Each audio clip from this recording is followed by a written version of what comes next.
Hello，大家好，我是怡元。今天我们来爆料一下，在中国前不久有举办了4周年的线下聚会。那么也是一样，今天这个影片的来源呢，就是南艺的影片。但是我发现到他的影片没有放去 YouTube， 也就是说大部分的国际服玩家是不知道这件事情的，所以我就把他的内容分享给 YouTube 的观众知道。那我的 YouTube 也是有CC字幕，不管你是看英文、日文、韩文还是什么其他的语言，都可以自己转换。当然，如果你们想要听到更详细的内容呢，直接去看南艺的影片。他这2个影片所讲的一些爆料呢，全部都是他一个人面对4个策划所问出来的东西。那大多数玩家看到的策划面对面，可能就是网络上啊，你们看到一些策划写的东西，然后我们去看而已，而不是真正玩家去面对面他们。但是因为南艺他是本人去到现场，亲自跟策划在那边聊这件事情呢，所以他有一些反馈之类的，可以当下跟他们讲。因为南艺也是玩这个游戏很久了，大部分玩家想要的东西其实他都知道了，所以他反馈给官方是没有问题的。可是他反馈是一回事，官方听不听是另外一回事啦。OK， 第一点提到工兵统帅的事情，这个是第9代的啦。崔莹的机制会变成这样子是特意的，什么意思呢？你们可以发现到崔莹是不适合野仗使用的，为什么？就是官方他不想要让 MG1 统帅在野仗上可以使用。目前策划的想法是想要把所有的 MG1 统帅专门拿去集结或者是驻防而已，没有打算让他们去野仗。那像以前其实是没有这样子的机制，或许是因为以前我们的统帅不够多的关系，所以 MG1 跟转盘统帅都可以同时野仗使用。但现在已经出到第9代的统帅了，你讲不够用啊，是不可能的事情。还有另外一个原因，我个人想到的，它会让 MG1 统帅变成专注集结或者是驻防，主要是为了让那些旧的统帅可以使用。因为转盘跟 MG1 统帅都可以同时使用在野仗的话，这样旧的统帅怎么办？没有人要去觉醒他们，没有人要去使用他们，迭代会很快。就比方说，为什么司机 CP 可以活到现在？他们是第6代统帅，现在第9代统帅了。照理来说，像以前的规律的话，他们早就已经被取代掉了。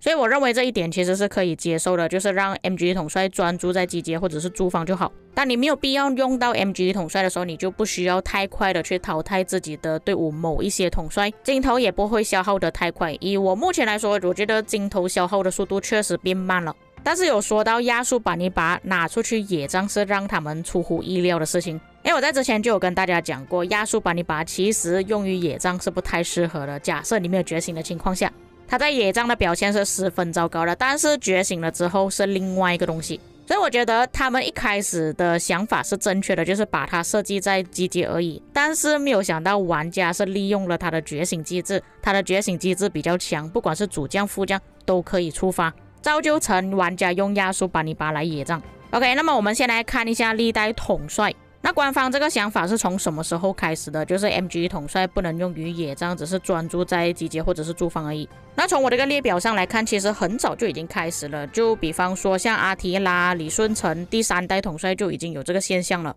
而且大多数的驻防统帅都不适合用于野仗使用，你们有发现到吗？可是大多数的集结统帅玩家都会拿去野仗使用，像是尼布贾尼撒、吉尔加美什、亨利、查士丁尼、亚述把尼拔，直到后来也就是第9代的小 CP 是完全不适合野仗使用的。也就是他们发现到有人用亚述把尼拔用于野仗之后感到比较意外，就直接把小 CP 的技能限制在只有在集结的时候才可以使用固定的话算是2个技能都不能使用吧，像小 CP 它有2个技能在野外是不能使用的，然后崔莹也是2个技能在野外不能使用的。那我这里个人推测啦，是因为 MG1 统帅太容易拿到了尤其是小王国，你们人数不够多的话，基本上 MG1 都是大家各自分，不需要花太多的加速资源就可以拿到。相较之下，转盘统帅大部分玩家都需要花宝石去获得。但我这个想法也未必是正确啦，因为当你不需要觉醒2位统帅的时候，也就等于说你的镜头有多余出来你可以直接觉醒1位统帅。说完了 MG1 统帅还有崔莹之后，现在我们来讲一下珍珠。其实策划有暗示珍珠很强那在我上一个影片测试下来，我感觉一般般吧，不算特别厉害吧。那策划的想法是希望玩家不要太多的拉扯，希望他们用工兵战撸我听到他这样子的说法是真的觉得很离谱，因为你不能只是操控一队工兵而已，相信大多数玩家都是操控全部队伍，所以是很难做到让工兵站着跟对方打而已。而且我在上一个影片跟大家讲过什么东西，就是你就算是用珍珠去挨打，你生存了下来，或者是你可以生存得更久，但换来的就是你的重伤比更多，消耗更多的资源加速去治疗，一般的玩家是没有办法承受这样子的。当我知道他们是以这样子的想法去设计珍珠的时候，我已经觉得珍珠可能完蛋了当然这个还是要等实测啦，我不知道它实战表现怎么样。还有策划他们其实有用 AI 去测试诸葛亮搭配珍珠的情况下，其实 AI 不会第一锁定珍珠跟诸葛亮这个组合，反而诸葛亮搭配其他的工兵统帅，比方说布迪卡或者是海尔曼之类的，他就会优先攻击。所以 AI 自己也是知道哦，其实你用诸葛亮搭配珍珠的话，你打他是没有用的。就像是我们在野战遇到理查的时候，不会优先攻击理查的原因，就是因为他没有输出，他只是站着回血而已。与其你把理查先打掉，还不如你先优先攻击一些比较强、输出比较高的统帅。所以现在才会变成我们大多数玩家优先攻击的目标可能是工兵跟骑兵，步兵都是留到后期。所以我觉得他们这样子设计珍珠的原因，可能就是真的因为工兵死得太快了，所以他们藏了一个珍珠在里面。接着后期武将的规划其实是已经确定了一个领袖跟2个远程不会有朗纳尔，这个就跟我之前那个影片猜测的一样啊，朗纳尔大概是在10月尾11月初的时候出现，官方这个也是公布了。所以这边不得不说我自己呀，哎呀真的是厉害呀，猜测这些东西特别厉害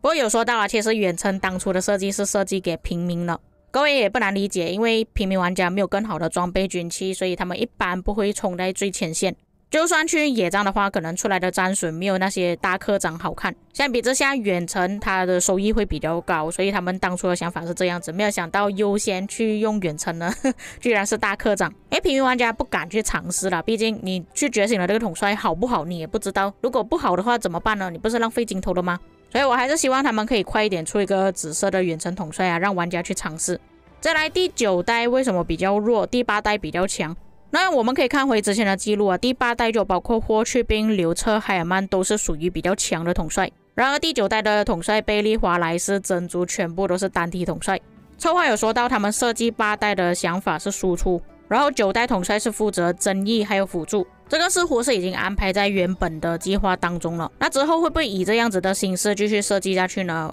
我们也不知道，他也没有说第10代会怎样去设计。以我们目前战场来说，其实辅助还是有必要的，但是也要看辅助是属于哪一个类型。像之前我就有说过，贝利的觉醒技能不是说贝利它这个功能不好，而是它只是针对单一目标，而且还有各种限制，需要求多少个队伍去围殴的时候才有效果。这样子设计辅助真理统帅是没有用的，反而如果你设计一个圆形 AOE， 被 AOE 攻击到的5个目标受到的所有伤害提升，你看这个设计会不会比较强？不过这点我在之前的猜测里面也是有说过啦，我觉得第9代的统帅大部分都是单体统帅，而且也会进入空白期，这个我在之前就已经讲过了。因为辅助真理的统帅讲难听一点，只有那些围殴集结、围殴要塞、围殴驻防的玩家会使用到的概率高一点，一般的玩家其实还是以输出为主。像是之前讲到图拉真到底有没有用的问题，其实一般玩家也只能出到3队或5队的统帅，没有办法去特意培养一个辅助统帅来在他们野战使用。再加上图拉真出现的时期是很早期的时候，玩家没有太多的选择，才会去觉醒辅助统帅。